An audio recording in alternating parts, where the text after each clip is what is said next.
vocês têm que me interromper, senão eu já acho que é um comício e já vou Não. falando, entendeu? Não, mas Vocês é não me interessantíssimo, interromperem, cara. Daqui a pouco eu tô passando receita Não, é Eu tenho- Aproveitando aqui. do centro ali de Curitiba, na Praça Tiradentes, eles acharam algo ali, né? E aí até fizeram ali um vidro por cima. Caminho. Eu acho que- É um eu caminho vi de uma- passagem ali. É um caminho do final do século XVIII ali. Falando de caminho, passagem, lá atrás você falou do caminho de Piabiru. Existe uma cidade no Paraná, perto de Camorão, que chama Sim. Piabiru. É porque esse povo passava nesse caminho, então. Óbvio. Havia uma conexão entre os índios, indígenas, as nações, as civilizações indígenas dos Andes, né? E que a gente não tem noção de como eles eram incríveis. Havia todo um sistema urbano desses indígenas. Era uma civilização, inclusive na Amazônia.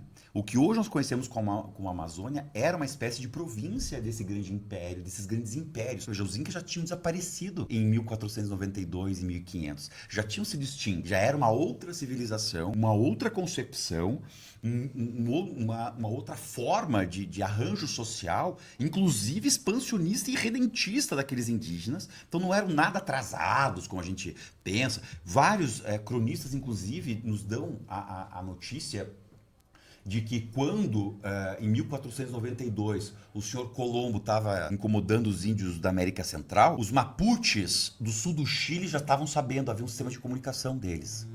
De transpasse de comunicação muito rápido. Entendi. Né? Obviamente corporal, né? Era uma coisa física, mas havia uma rede de comunicação dele. Obviamente, os nossos indígenas aqui do Brasil, numa escala de desenvolvimento social, ainda estavam se desenvolvendo, não estavam tão avante quanto eles, mas prova que havia sim comunicação entre eles, e uma dessas provas era o caminho do Piabiru, porque havia formas de se cultuar e formas de festivais, rituais que eram feitos nessas viagens, nessas grandes peregrinações, que era pelo caminho que depois chamaram de caminho de São Tomé, tá? Mas era o caminho de Piabiru. Parte dele passava, quiçá, por Curitiba, ou por parte da cidade, com certeza chegava no nosso litoral, ia totalmente para Santa Catarina e havia ramificações. Não era um caminho só, não era uma rua que começava no Peru. Carreiro, né? Um carreiro. Não era isso, não era isso. Inclusive foi usado parte do Piabiru como carreiro para as porcadas e os tropeiros. O Paraná tem isso. O Paraná tinha o tropeirismo de boi e tinha os porcadeiros, né? Porcadeiros.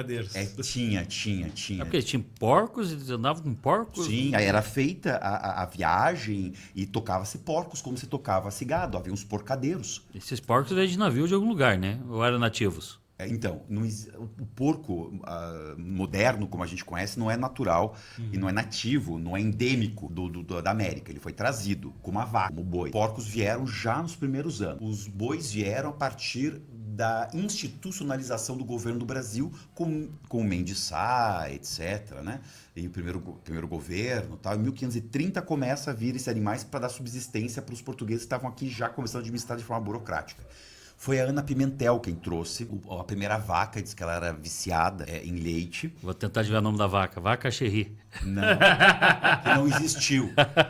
Que se tiver existido, que Deus a conserve em local com verdes pastagens, porque não há notícia dessa vaca desgraçada. Mas o porco veio mesmo pela facilidade de criar. E o que os indígenas chamavam de core, que é o cateto do mato, né? Por isso Coritiba, segundo Francisco Filipac, Valério Herner Júnior, pesquisadores importantes da nossa cidade, gente que estudou, e que não é demérito nenhum ter uma cidade que chama-se Coritiba, core, muito, muito porco, core, porco, tiba, muito. No sentido do porco doméstico. É o cateto, no sentido de abundância, de terra da prosperidade. Porco. Havia muito cateto, caíam-se as pinhas. Os catetos vinham comer. Não é só a gralha azul que dissemina, até porque a gralha azul morde a semente e a semente não vai germinar. O trapismo, vocês sabem como cresce uma araucária, não? Não, pinhão, cai na terra, ele começa a brotar e vira pinheiro. Mais ou menos. Você tem... ele tem que ter o bico dele. Tem que ter para baixo. Tem que ter enterrado e tem que estar debaixo da terra. Sim. E ele sofre um trapismo. Ele gira 180 graus, ele vai em busca do sol e aí nasce a araucária. A araucária, o ser humano não tem noção de como isso é valioso. Não tem noção de como é valioso, porque desde a era jurássica, a araucária é a mesma. É de uma mesma família. Por isso ninguém deixa cortar, né, cara? Não deveriam deixar, mas cortam.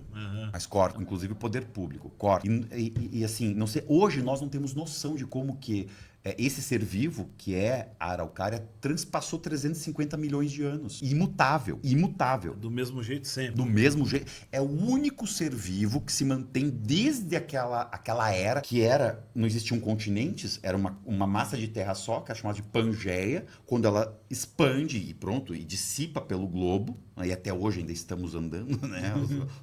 Os continentes ainda se movem. As araucárias são as mesmas. E naquele lugar onde estavam essas araucárias e se dissiparam, cada uma manteve características. Então, parte desse território é hoje o Paraná, parte é o Chile, um pedaço da Argentina, e parte é a Austrália. Lá tem a araucária columnares, aqui no Chile, a araucária araucana, e aqui, nossa, a mais antiga, a mais importante, a mãe de todas, o nosso prêmio da história do planeta, que é a araucária angustifolia. Inclusive, existia uma nação indígena chamada araucanos. Araucanos. Ainda existe, na verdade. Ainda existe essa etnia. Existe na Argentina os araucanos. Chegou a ter o reino de Araucânia.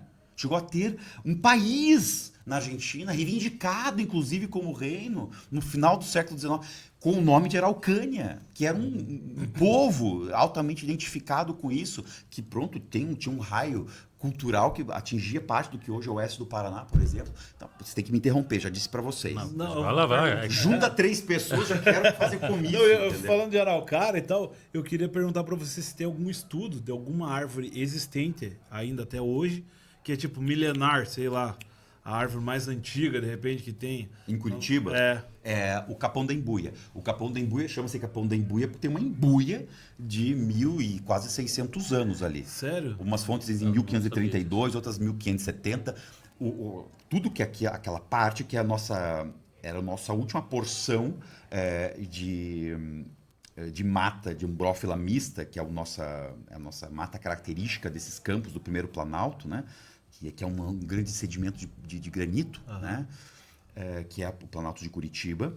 E depois nós temos a borda do campo, que é o pé da serra. A última porção, antes de chegar na borda, por isso Cajuru é a boca do mato. Cajuru é a boca do mato, né? Então, antes de chegar na boca do mato, a boca do mato é a região do Cajuru mesmo, né? Depois a borda do campo já vai baixando, depois vem a serra, né? Aquela região ainda é chamada de, capão, que é uma coisa muito nossa aqui do sul do Brasil. Os capões e os boqueirões são coisas nossas. Você não tem um boqueirão no Nordeste, você não tem um capão no Oeste do Brasil, você só tem aqui no Sul, é coisa nossa. De São Paulo para baixo, porque São Paulo era sul até 1960. Né? Depois o IBGE botou eles como Sudeste, mas geograficamente, historicamente, porque a história é escrava da geografia, São Paulo é sul. É coisa nossa, capões, boqueirões, ganchos, tudo são nomenclaturas nossas da nossa geografia. E aquela embuia ficou preservada por acaso, porque tudo aquilo foi desmatado, né? E pronto, eram campos, era abastecimento, obviamente, e tal. Aquela porção sobreviveu, onde hoje é o Bosque do Capão da Embuia, sede do Museu de História Natural, delicioso Museu de História Natural da Prefeitura, inclusive. Os meus lobinhos do Grupo Escoteiro adoram aquele lugar. Foram lá recentemente. É bom de visitar. É muito bom. Não só para lobinho, para lobões, lobas, todo tipo de gente. Gosta de animais, gosta de natureza. Lá é o local, lá é lindo demais.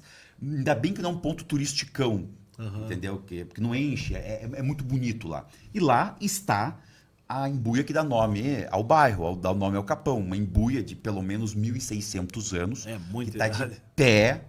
Dá inveja a qualquer árvore do Rio de Janeiro, qualquer árvore de São Paulo. Eu adoro dizer que a gente tem uma espécime desse. E ao lado dela existe uma canela preta de 550 anos. Imaginemos quantas árvores nós tínhamos dessas, nossos exemplares aqui. Quantas? Que dó, né? E hoje, Araucária, com mais de 300 anos, nós não conseguimos localizar mais.